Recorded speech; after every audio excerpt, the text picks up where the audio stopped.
Sarikaham, তিনি Sengki Pramotha, PWF, YTF, Ningi, Singoro, or Sarik Jorao, Manika Koto, the ongoing sini opposition party by the Pramotana allegations, conspiracies, the Kaiser Company, Omnati, Kaiser press briefing, Kainan Tangtoma, Oro, Faimanja Faika, Siniti Pramothani senior leader, এবার সিনি TTADC হাফাংনি deputy CM সিনি বরং গোনাং sir Animesh Debbarma তাই সিনি ওরা ফাইমানজা ফাইকা সিনি x leader of opposition এবার MDC বরং গোনাং আতাপ্রা হংস কুমার ত্রিপুরা जों তিনি অজরাও যে সিনি ত্রিপ্রামথনি উপরে যে এলিগেশনস কনস্পিরেসিস जों তমনি অমনি বাগৈ কক সুব্রুগৈ সানাই সিনি বরং গোনাং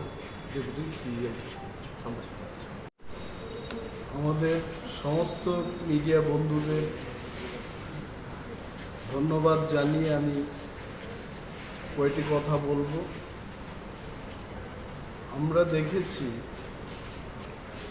যে বিজেপির সর্বভারতীয় সভাপতি জেপি নড্ডাজি যখন কুমলুঙ্গে সভা করতে এলেন তার পরিপ্রেক্ষিতে রাজ্যের বিজেপি নেতৃত্বরা বিভিন্নভাবে তীব্রামথাকে দায়ী করে কথা বলছে এবং আমরা মনে করি এজ এ পলিটিক্যাল পার্টি দায়িত্বশীল একটা রাজনৈতিক দল হিসেবে রাজ্যের মানুষকে আমাদের কয়েকটি কথা বলতে হয়।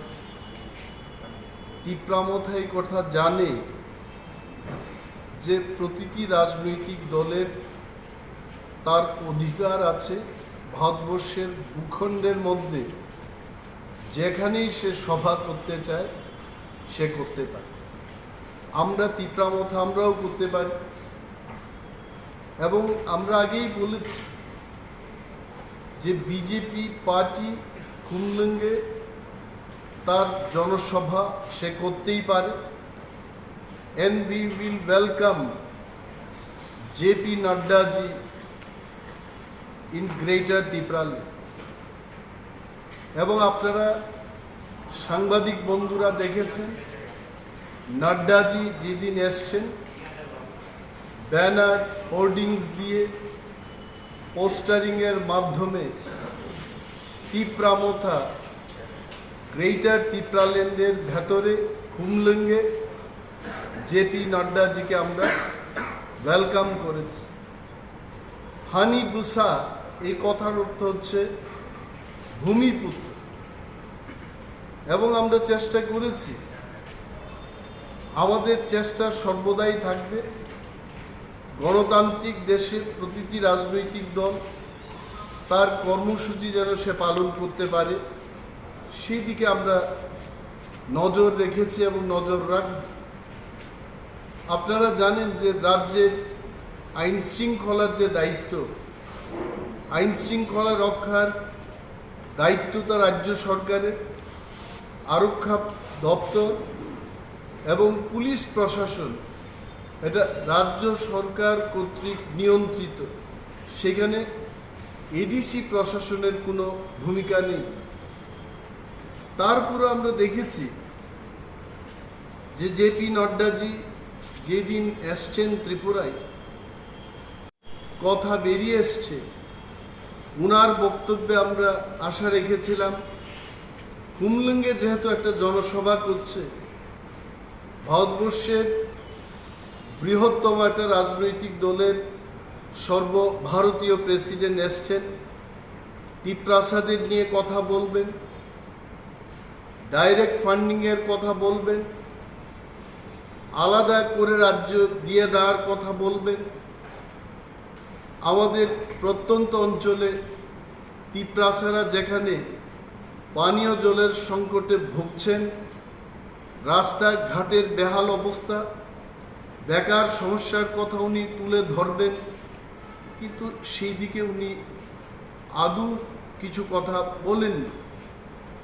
বরঞ্চ যে সমস্ত তথ্য উনি দিয়েছেন সেই দিন, যে ত্রিপুরায় বিগত 4.5 বছর ধরে বিজেপির সরকার কি উন্নয়নমূলক কাজ করেছে তার ফিরিস্তি উনি, এবং আমরা চাই জেপি নড্ডাজি, ওনাকে আমরা আমন্ত্রণ করব। আমরা চাই উনি আসুক, যে সমস্ত জায়গায় উনি উন্নয়নের কথা বলেছেন নিজের চোখে সেই সমস্ত জায়গা পরিদর্শন করে যেন উনি দেখেন যে কি করেছে। আজও প্রত্যন্ত অঞ্চলের মানুষ বেহাল সড়ক ব্যবস্থার মধ্যে জীবনযাপন করছে, কৃষিযোগ্য জমিতে জলসেচের অভাব রয়েছে, পর্যাপ্ত পরিমাণে মানুষের কাছে কাজ নেই, দিন আনে দিন যাদের মজদুরি করে খেতে হচ্ছে তাদের কোনো কর্মসংস্থান নেই। নাড্ডাজিকে নিশ্চয়ই যারা বলেছেন তাদের বোঝা উচিত মানুষ বোকা নয়। ত্রিপুরা ছোট্ট একটা রাজ্য, এখানে আমি একটা বক্তৃতা করব, ইউটিউব চ্যানেলে এসে টিভি সাক্ষাৎকার একটা কথা বলবো, মানুষ এটা বুঝবে না, এটা হয় না। এবং সবচাইতে যে বিষয়টা আমাদের অবাক করে দিয়েছে, যে রাজ্যের নেতৃবৃন্দরা যারা বক্তব্য রেখেছেন সেই দিন, বিশেষ করে এমপি রেবতী মোহন ত্রিপুরা বা এই রাজ্যের উপজাতি কল্যাণ মন্ত্রী শ্রীরামপদ জমাতিয়া প্রমুখ, ওনারা বরাবরই বলতে চেষ্টা করেছেন যে কেন তাদের এই সমাবেশ সফল হয়নি।